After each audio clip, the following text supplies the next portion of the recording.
19장 소돔 멸망 말씀이죠. 12, 23절에서는 소돔과 고모라에 살아가고 있던 롯에게 천사 둘을 보내서 이제 롯에게 도망하라, 생존하라, 산으로 도망하여 멸망을 면하라. 그런데 롯은 지체했고 또 롯이 얘기할 때 사위들은 농담으로 여겼고 천사들은 지체하는 롯을 그 가족들을 손을 잡아서 강제로 끌고 가다시피 이렇게 했어야 됩니다.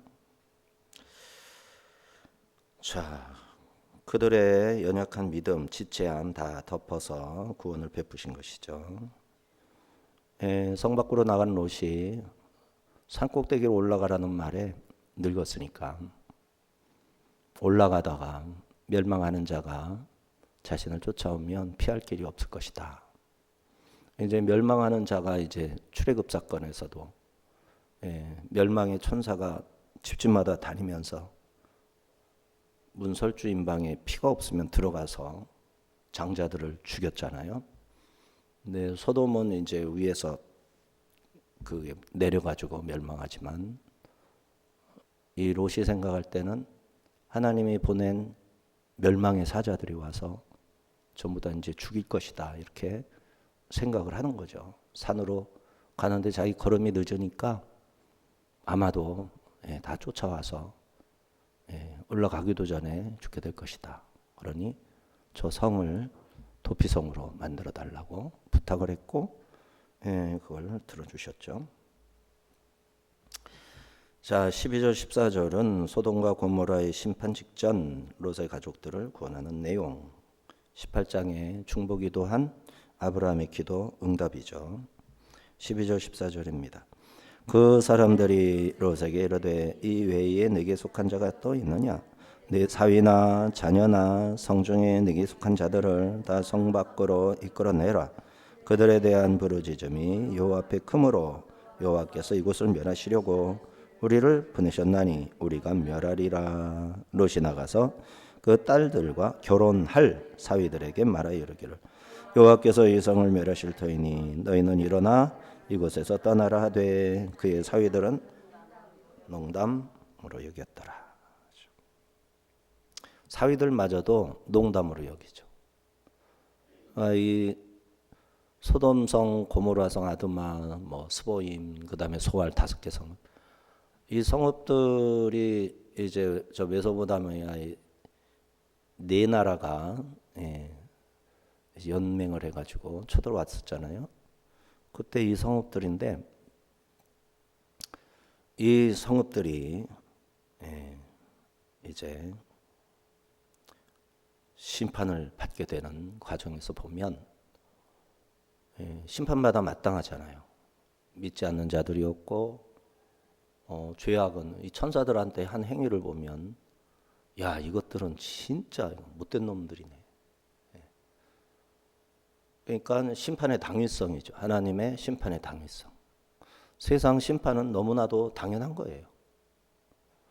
그런데 이 세상만 이렇게 하나님이 심판하시냐 하면 그렇지 않죠. 애굽에서 탈출한 이스라엘 백성들 60만 3,550명이죠. 그 20세 이하는 인구조사 안 됐죠. 늙은 할아버지들도 인구조사 안 됐죠. 무기를 들 수 있는 60살까지인가 70살까지 요 정도 해가지고 60만 3,550명. 자, 근데 그 사람들이 어땠습니까?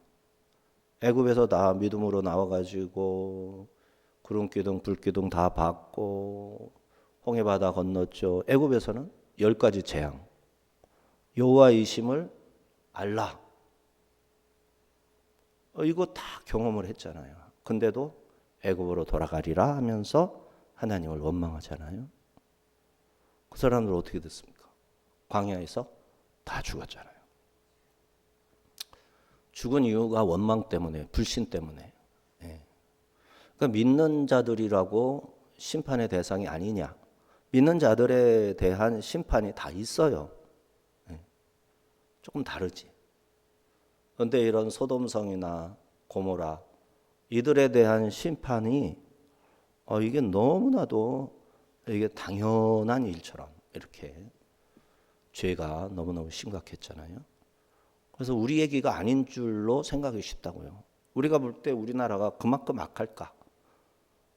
드라마, 영화 또 뉴스에 보면은 이거보다 더한 일도 없잖아 있긴 있죠. 그래도 우리가 체감하기에는 이렇게까지는 아니죠.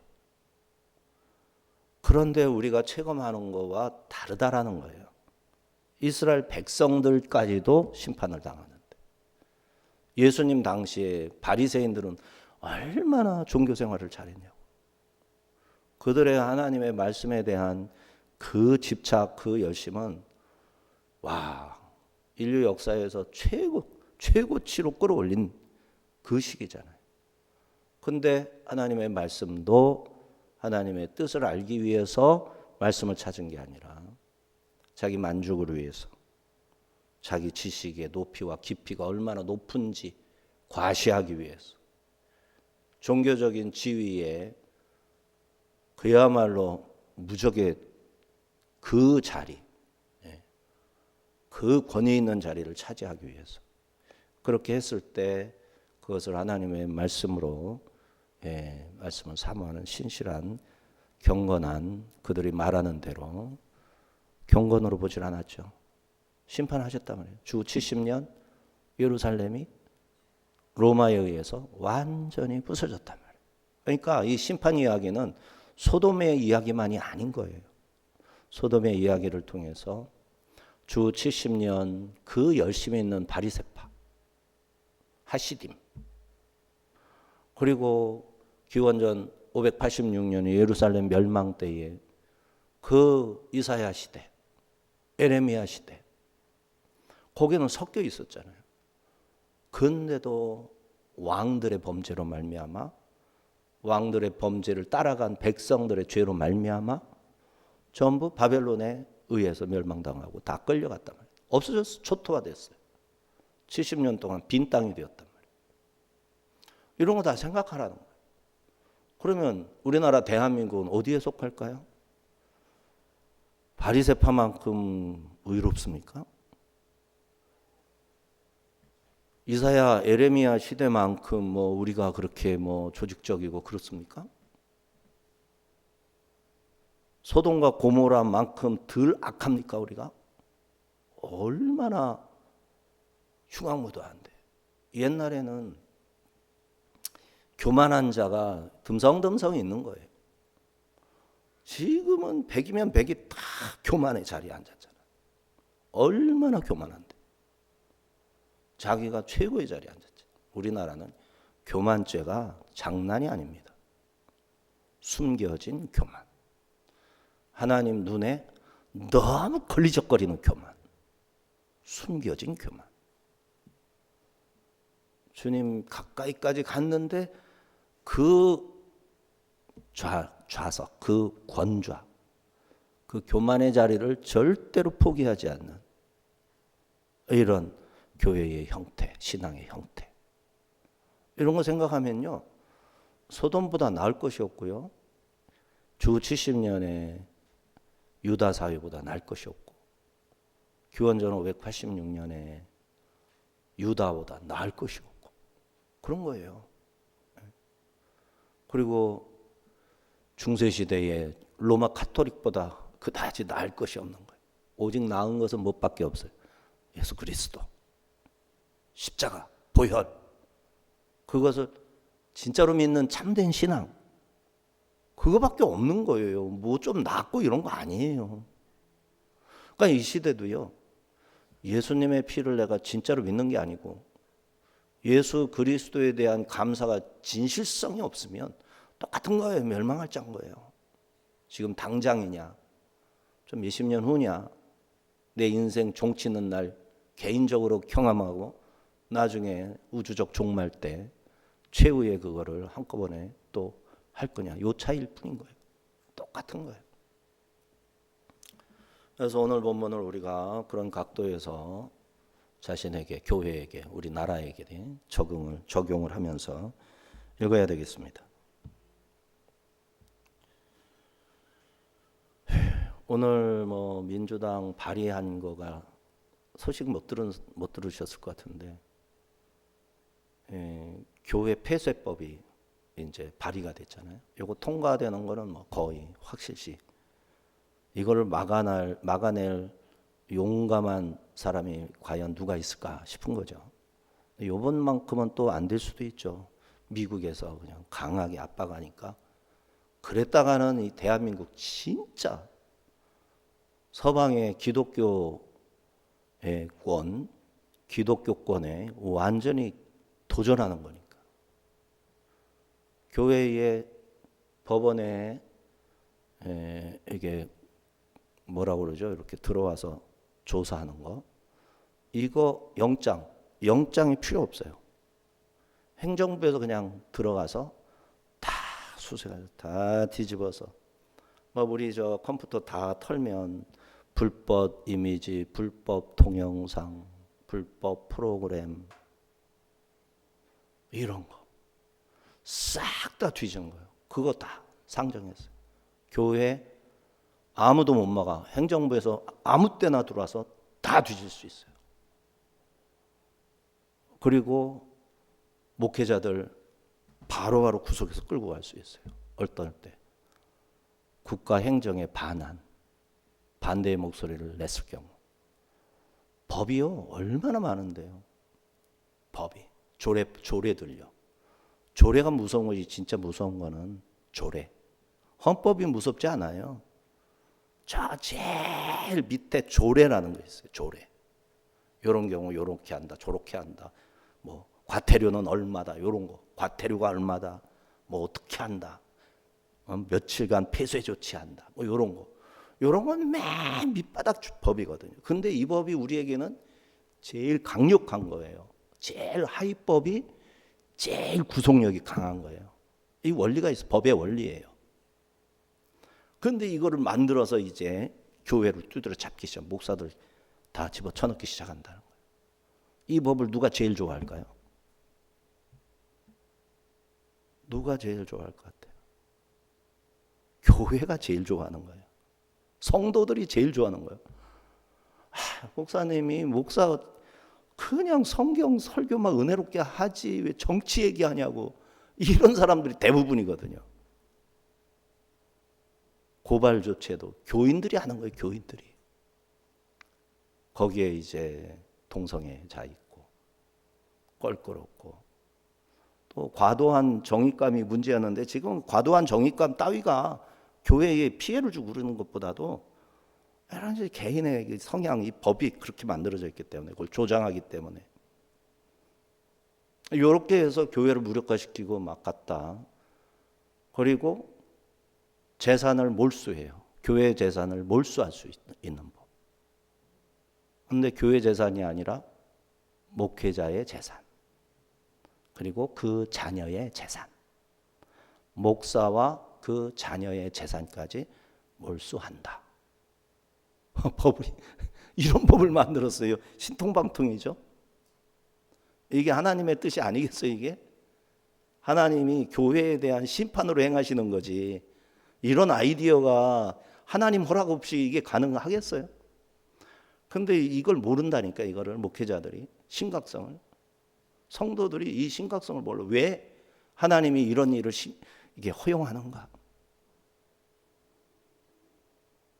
그러니까 이 중국이 교회 그렇게 해도 눈물 흘리고 억울한 사람들, 감옥에 간 사람들, 살해당한 그 가족들의 눈물과 고통을 성도들이 외면하고 있잖아요. 이게 남의 일인 거야. 그런 거 아니에요. 그거를 하나님이 직접 하는 게 무엇을 의미하냐면 교회를 통해서, 성도를 통해서 그걸 바로잡는 거라고.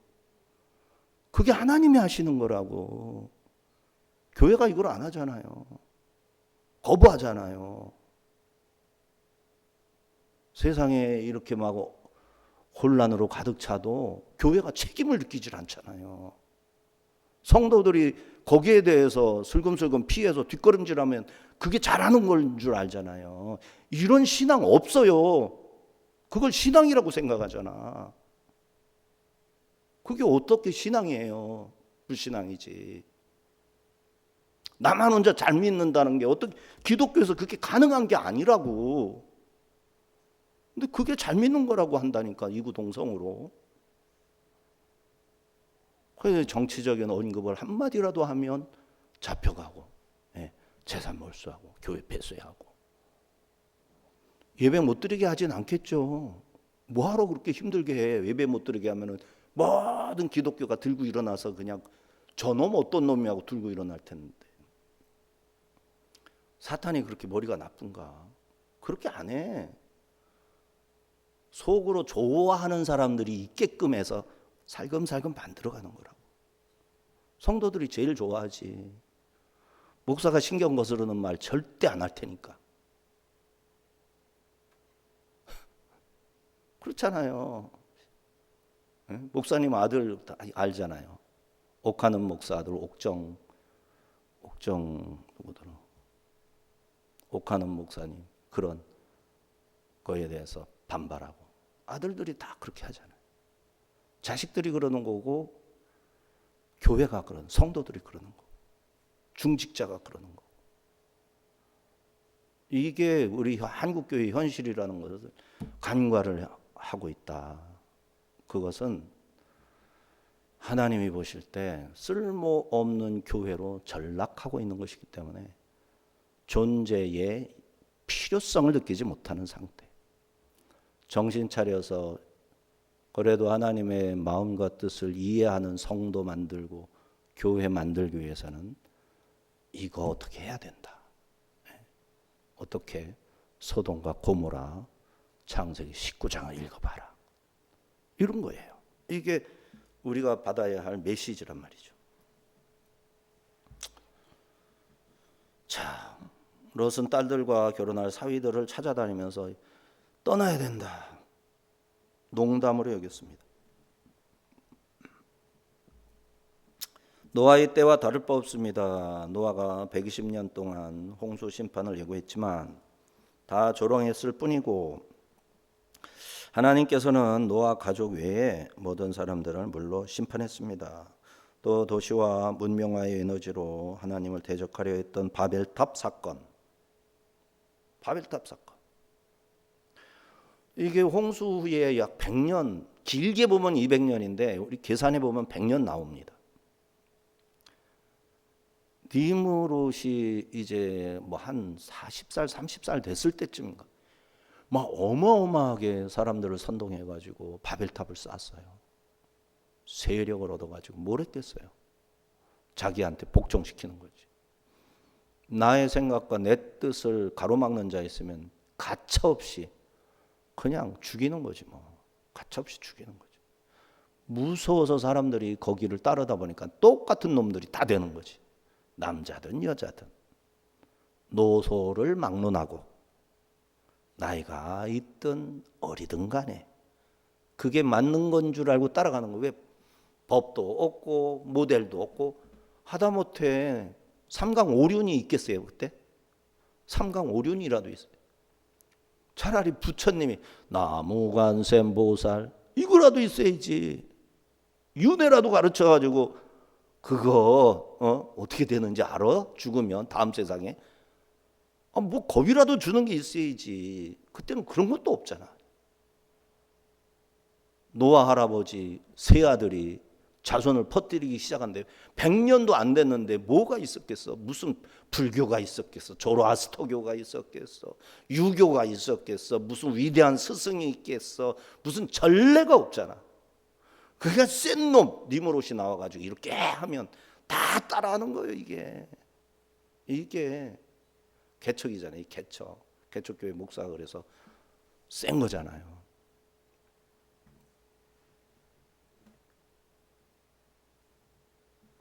이때 하나님은 언어를 혼잡게 함으로 세상을 흩어서 나누셔 심판하셨습니다. 심판 경고는 구원을 선택할 기회와 자유를 줍니다. 그런데 이걸 안 믿는 것, 불신은 그렇게 해서 얻을 수 있는 구원을 가로막습니다. 이는 믿음의 계승이 얼마나 어려운 일인지 보여주죠. 롯도 아직 아내와 두 딸만 데리고 멸망을 피할 수 있을 뿐 아무도 따르는 자 없었어요. 근데 안 해도 결국은 뭐가 되죠? 이 롯이 기도를 이제 아도나이 해가지고 천사에게 아도나이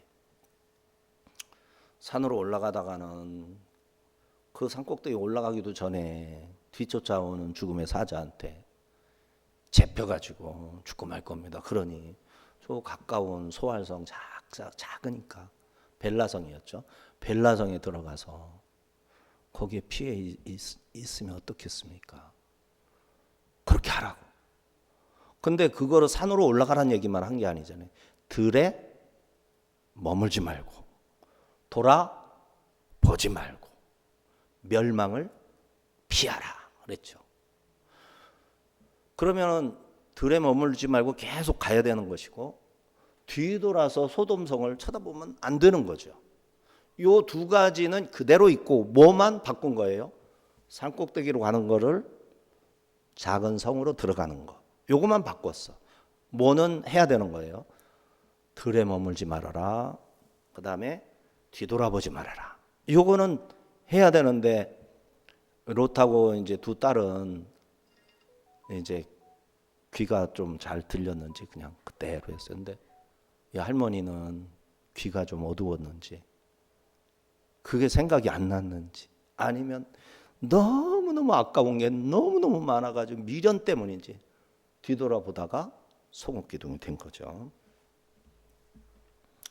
예수께서도 인자의 날을 말씀하시면서 롯의 때를 예로 드셨습니다. 소돔 사람들이 먹고 마시고 장가들고 시집가고 심고 집을 짓는 일에 몰두하다가 갑자기 심판을 당하게 될 텐데 이는 소돔 사람들이 롯의 권고를 농담으로 여긴 것처럼 재림 때에도 사람들이 복음의 경고를 농담으로 들을 것이기 때문이다. 이게 누가복음 17장 예수님의 설교 속에 나오는 말이에요. 마지막 때도 그런다는 거예요. 그러면 지금이 마지막 때라면 지금 그런다는 거지. 오늘날도 마찬가지입니다. 많은 사람들이 복음을 들을 때 롯의 사위처럼 반응합니다. 그들은 불과 유황으로 멸망했습니다. 복음은 농담이 아닙니다. 심판이 정해져 있다는 사실과 활짝 열려있는 구원의 소식 듣고 믿기만 하면 멸망을 피한다. 아이고 그렇게 멸망할 것 같으면 듣고 믿습니다 한마디로 멸망을 피한다고 그런 법이 어디 있어. 농담같이 여겨지죠. 터무니없는 앞뒤가 안 맞잖아요. 뭐 돈을 잔뜩 재산을 다 팔아가지고 뭐를 하던가 아니면은 뭔가 진귀한 약초를 캐서 그걸 먹으면 병에서 낫듯이 뭔가 보물을 찾아서 획득을 해야 아이템이 있어야 면하는 거라야지. 믿기만 하면 도망치기만 하면 안 믿는 거예요. 농담으로 여겨지는 거예요. 농담으로. 지금이 은혜 받을 때요. 지금이 구원의 날입니다. 예수님께서 십자가에서 우리의 죄를 대신 지시고 죽으셨고 사흘 만에 부활하셨죠. 이 예수님을 하나님의 아들이요 우리의 구원자로 믿고 영접하면 심판의 날이 멸망의 날이 아니라 구원의 날로 바뀌는 거죠. 이 기가 막힌 걸. 우리는 이걸 믿어서 지금 예배를 드리는 거예요. 이거를 안 믿는 사람에게 자꾸 말해줘야 되는 거예요. 안타깝게도 우리의 사랑하는 가족 중 오랜 친구들 중 주님이 곧 오실 것이라는 성경의 증거를 진지하게 듣지 않은 이들이 너무나 많습니다. 하나님의 말씀이 우리에게 영원을 보장합니다. 그리고 이 양식을 먹을 때 참된 기쁨을 맛볼 수 있습니다. 이게 얼마나 좋으냐면 말씀을 먹으면 너무너무 기쁨이 있단 말이에요. 그러니까 이게 하루 종일 앉아서 이게 공부해서 하는 것, 이 공부하다 보면 그것도 체질이라서 하는 사람도 있듯이 하나님의 말씀 공부도 공부로서의 그런 것도 있겠지. 없잖아, 있겠지.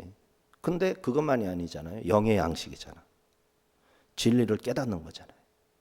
법조문을 외워서 이게 고시를 패스해가지고 변호사가 되고 이러는 거 가까이 가니까 기쁘죠. 야, 내가 이걸 다 외웠네. 이번에는 몇 점 나왔네. 예상 문제 몇 점 통과했네. 뭐가 되겠지. 나름대로 성취감도 있겠지. 근데 성경도 그런 성취감이 없잖아. 있긴 있어요. 이게 창세기 1장은 천지창조, 창세기 2장은 뭐죠?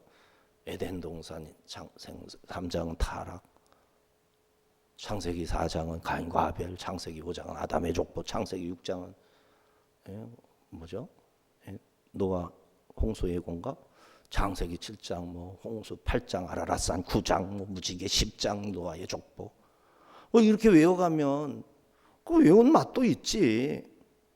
성경을 줄거리 잡아가지고 쫙 꿰서 그냥 3시간이고 10시간이고 쭉 말하기 시작하면 너무너무 얘기도 잘하고 재미있지. 근데 진짜 좋은 거는 그런 게 아니란 말이에요. 하나님의 친구처럼 하나님하고 얘기하는 거예요. 네? 우리가 처음에 연애 감정이 생겼을 때 가슴도 두근두근하고 자꾸 생각나 쓸데없이 자꾸 생각나고 뭐가 떠오르고 자꾸 그냥 지금 전화하면 아유 점수 깎이겠지 하고 전화도 못하고 달달 떨긴 하고 이러는 시간들이 있잖아요. 얼마나 그냥 알콩달콩. 그 뭐를 지향하는 겁니까? 그게 같이 만나서 얘기하고 함께 있고 싶어서. 그 이유는 사랑하니까, 좋아하니까. 근데 그게 뭐예요? 하나님하고 그 시간이 성경 읽는 시간이잖아요. 성경 읽다가 기도하고 무릎을 한번 탁 치기도 하고 감사하기도 하고 이게 영의 양식이란 말이에요. 이렇게 해서 하나님하고 친해지니까 진짜 만족이 거기에 있는 거죠. 참 기쁨이라는 거. 연애할 때 만나가지고 약속 잡아가지고 그거를 예를 들어서 생일이다 뭐다 무슨 날이다 해가지고 아니면 프로포즈 한다 해가지고 뭘 준비하는 과정에서 요것저것 하는 재미가 쏠쏠할 거 아니냐고. 그렇게 하듯이 하나님 만나는 거를 그렇게 하는 거예요. 얼마나 기쁘겠냐고. 근데 그걸 기억하시는 거야. 왜 안 하니? 한 번 더 하지. 하나님은. 왜 날 좀 쳐다보고 날 좀 바라보고 내 생각도 하고 좀 하지. 왜 요새는 안 하니? 벌써 5년 됐다. 벌써 10년 됐다. 하나님이.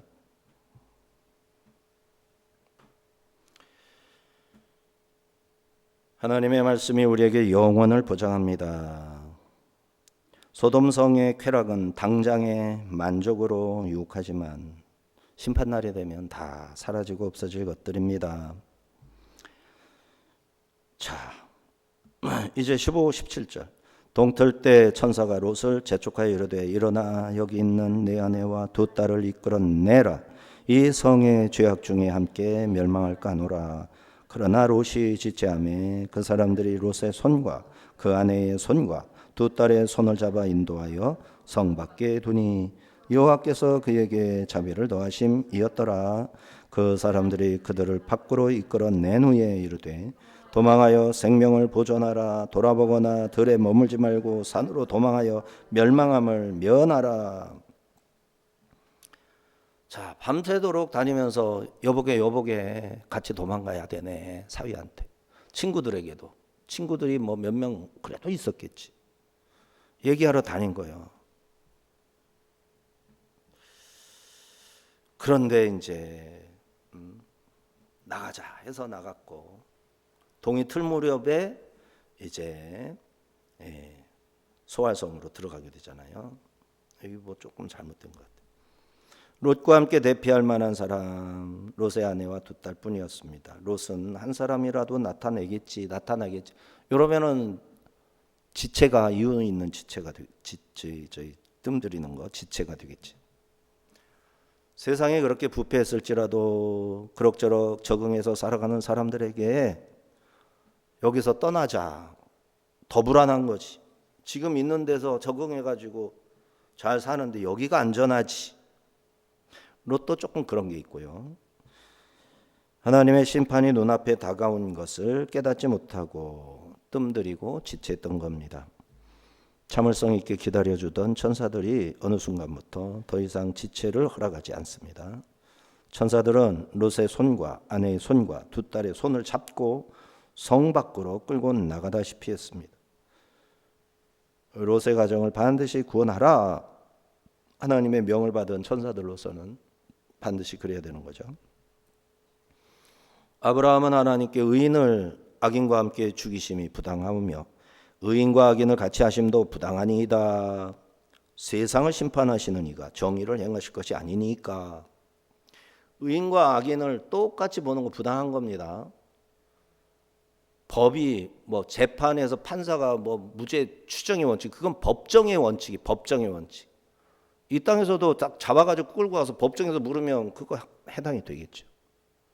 무죄 추정의 원칙, 법정 논리예요. 이 세상 논리는 아니에요. 죄인은 죄인이고 의인은 의인이에요. 함부로 넘겨 짚으라는 게 아니라 확실한 일을 법적 증명이 되지 않았다고 그거를 넘어가라. 이건 말도 안 된다라는 거예요. 이게. 살인자 어떻게 해요? 살해당한 사람의 가족들을 어떡하라고. 그 억울함을. 법정에서 그걸 해결해 줄 그게 있으니까 다 법을 지키는 거 아니냐고요. 근데 내가 억울한 일을 당했는데 법이 그거를 입증을 못해. 또 다른 법이 보호해 줘가지고 나를 죽인 자는 무죄가 됐어. 그럼 누가 법을 지켜? 억지로 지키는 것에 불과하지. 악인과 선인을 똑같이 대하는 거는 공평한 게 아니에요. 부당한 거예요. 교회는 그걸 알아야 돼. 교회는 세상 법관이 모르는 걸 알잖아. 하나님의 법을 알고 양심을 알고 사람의 속을 들여다보는 이 뚫고 들어가는 그런 힘이 교회의 은사자들이 수도 없이 많다고. 투시 은사. 교회는 그거를 분별해 내야 하는 것이 교회라고. 누가 악이고 누가 선이고. 그거를 물리적으로 증명하고 그거는 법조인들이 할 일이고 경찰이 할 일이고 검사가 할 일이고 판사가 판결해야 할 노릇이고. 그러나 그런 거 없어도 하나님의 말씀을 아니까 국내법으로는 이게 이래서 법이고 잘못이고 하더라도 성경 말씀을 아는 성도들은 성경 말씀에 이렇게 말씀하셨으니 이거는 하나님께 대적하는 것이고 사탄은 거짓의 아비니까 사탄은 살인자니까 살인하고 거짓말하고 사탄의 자식이다. 성도들이 아는 거잖아요. 근데 이거를 알고 말해야 할 성도들이 입 다물고 있다. 교회가 침묵하고 있다. 그 교회의 존재 가치가 없는 거예요. 세상에 빛과 소금이란 말이 뭔데? 왜 뭐가 빛이고 뭐가 소금이냐고. 세상 법이 전부인 줄 알고 어둠 속에 갇혀 있는 사람에게 하나님의 진리가 있음을 보여주고 그 진리의 빛을 비춰주는 게 교회라야지. 그 빛으로 살아가는 진실하고 경건한 사람들의 행복에 대해서 말해줄 때 그게 맛있는 인생이 되는 거라 그게 소금이 되는 거잖아요. 빛과 소금.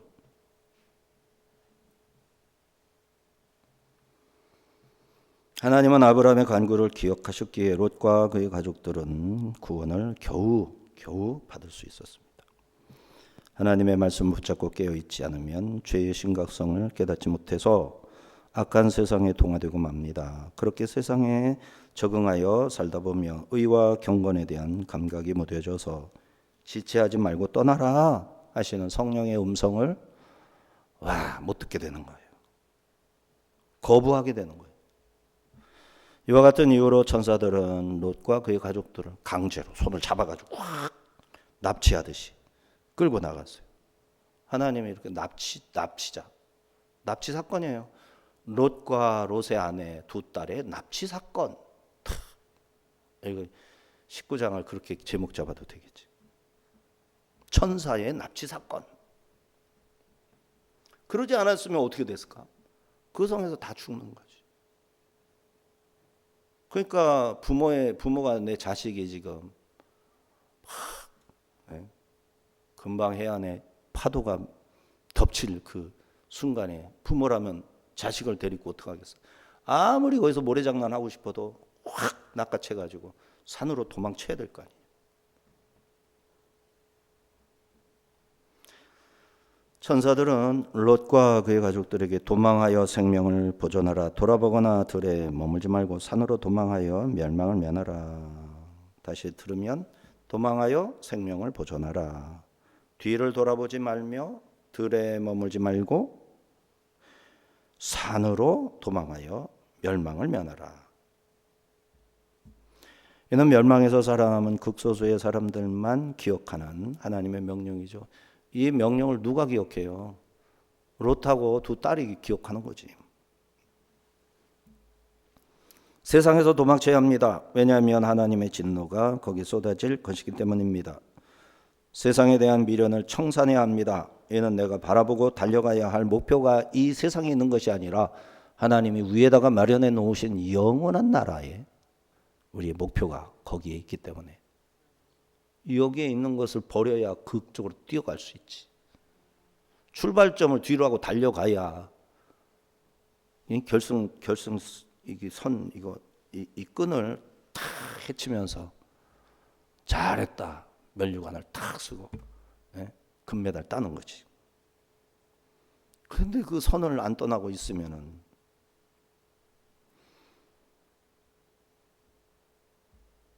산으로 도망쳐 멸망을 면해야 됩니다. 노아의 방주도 산에 걸려 있었습니다. 산에 건조되어 있었고 산 아래는 심판의 홍수물이 쏟아졌습니다. 보호받고 구원받을 방주는 산에 있었음을 기억해야 합니다. 예수님도 산 위에서 가르치셨고 산으로 피하라 하셨습니다. 주님의 교회는 반석 위에 놓인 교회라 해야죠. 작은 산이라고 볼 수도 있죠. 진리의 등불은 등경 위에 놓습니다. 그러니 달려가야 됩니다. 이처럼 구원은 단순히 나오는 것으로 끝나지 않고 예비하신 구원의 방주 들어갈 때까지 달려가야 됩니다. 머뭇거리지 말고 벌떡 일어나 성 밖으로 뛰어나가야 합니다. 성령께서 잡아 이끄시는 대로 그 손을 잡고 달려가야 구원입니다. 18, 19절 롯이 그들에게 이르되 내 주여 그리 마옵소서. 주의 종이 주께 은혜를 입었고 주께서 큰 인자를 내게 베푸사 내 생명을 구원하시오나 내가 도망하여 산에까지 갈 수 없나이다. 두렵건대 재앙을 만나 죽을까 하나이다. 공손하게 말했지만 너무 소극적이죠. 소돔을 떠나라는 명령을 듣고도 지체했었고 산으로 올라가라는 명령을 내 주여 그리 마옵소서 하고 일단 거부를 했죠. 소돔에 동화된 롯의 영적 상태죠. 구원은 받았으나 그의 믿음은 불완전하고 그럼에도 그가 구원받은 것은 아브라함의 중보 기도 덕분이죠. 천사들을 아도나이 부른 것은 그들이 하나님을 대신하고 있기 때문이죠.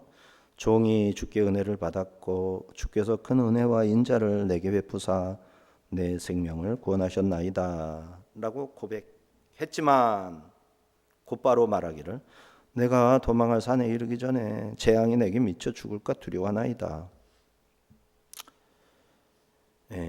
반쪽짜리 순종으로 타협한 것입니다. 20절 23절 보소서 저 성읍은 도망하기에 가깝고 작기도 하오니 나를 그곳으로 도망하게 하소서. 이는 작은 성읍이 아니니까 내 생명이 보존되리이다.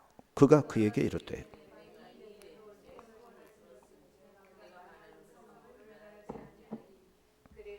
속히 도망하라. 네가 거기 이르기까지는 내가 아무 일도 행할 수 없노라 하였더라. 그러므로 그 성읍 이름을 소알이라 불렀더라. 롯이 소알에 들어갈 때에 해가 돋았더라. 해가 그때 돋았죠. 또 소알이라 그때부터 불렀다. 그러면 그 전에는 벨라로 불렸다. 아니 13장에서 벨라로 나오니까요. 롯은 들에 머물지 않고 산으로 가라는 말을 듣고는 소알성이로 가게 해주세요. 사해 동맹 가운데 가장 작은 도시였겠죠. 아브라함과 롯의 존재를 기억하고 있을 성읍입니다. 그런데 이 도시가 롯이 들어간다는 말 때문에 거기는 심판이 미치지 못했죠. 같이 쏟아져 우박, 막 불덩어리 같이 쏟아져야 되는데 롯이 그 성에 들어가게 해달라고 허락을 해달라는 말에 허락을 해줌으로써 그 성이 도피성이 된 거예요. 거기 사는 사람은 횡재한 거지. 하지만 모두가 다 말라버렸고 역청구덩이가 뒤집어졌으니 거기에서 앞으로 살아갈 수가 없게 되죠. 롯은 이주해가지고 암몬과 모압 땅 지경으로 이주하잖아요. 아마 거기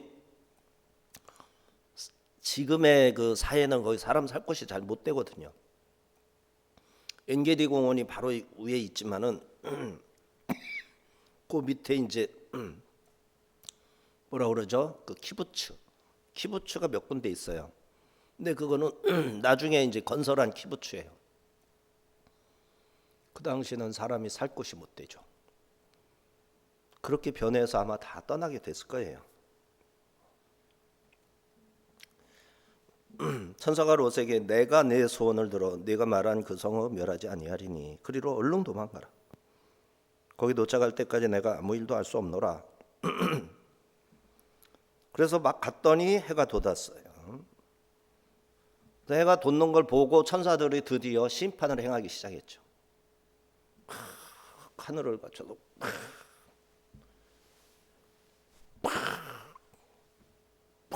하니까 그냥 막 하늘에서 막 유황불이 막 떨어지는 거죠. 천사들이 다니면서 저기도 그냥 완전히 그냥 박살난. 롯의 믿음은 불완전했지만 하나님께서는 그의 기도를 들으시고 응답하셨습니다. 아브라함의 중보기도가 그를 도왔을 것입니다. 신약에서 베드로는 그를 의로운 사람이라 표현합니다. 그는 자신의 선택으로 말미암아 소돔 사람들과 타협하여 살 수밖에 없었지만 하나님을 잊지는 않았던 것이죠. 이처럼 롯이 구원받은 것은 그의 믿음이나 선한 행실보다는 하나님의 자비가 더 컸기 때문이죠.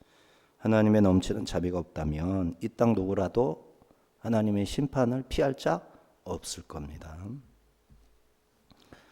이렇게 소돔은 불과 유황으로 멸망합니다. 롯은 천사들의 손에 이끌려 구원을 받습니다. 그는 완벽한 순종자는 아니어서 지체했고 타협했고 두려움에 사로잡혔고, 그러나 하나님은 아브라함의 기도를 기억하셔서 롯의 부족함을 덮으시며 도망하라, 생명을 보존하라, 산으로 도망 올라가서 멸망을 피하라. 소알? 그래, 소알로 피하여라. 이렇게 하신 거죠. 오늘 우리도 소돔 같은 세상 속에 살고 있습니다. 죄악이 일상이 되고 복음이 농담으로 여겨지는 시대입니다. 주님은 지금도 우리에게 도망하라 말씀하십니다. 뒤돌아보지 말고 세상에 머물지 말고 산으로, 하나님의 안전한 품으로, 또 비성으로 달려가라 명하십니다. 지금이 바로 순종의 때입니다. 지금이 은혜의 때입니다. 지체하지 말고 주님의 손을 잡아야 합니다. 천사처럼 우리를 끌어당기시는 성령님의 음성에 응답합시다. 롯처럼 부족한 우리도 아브라함의 중보 기도와 같은 예수님의 십자가의 중보로 말미암아 구원을 받을 수 있었습니다. 이제 우리도 결단해야 합니다. 소돔을 떠나 세상을 돌아보지 않고 주님의 은혜 안으로 달려가겠노라 결단해야 합니다. 그 길 끝에는 하나님께서 마련하신 영원한 생명의 나라가 기다리고 있는 줄 믿습니다. 기도합니다.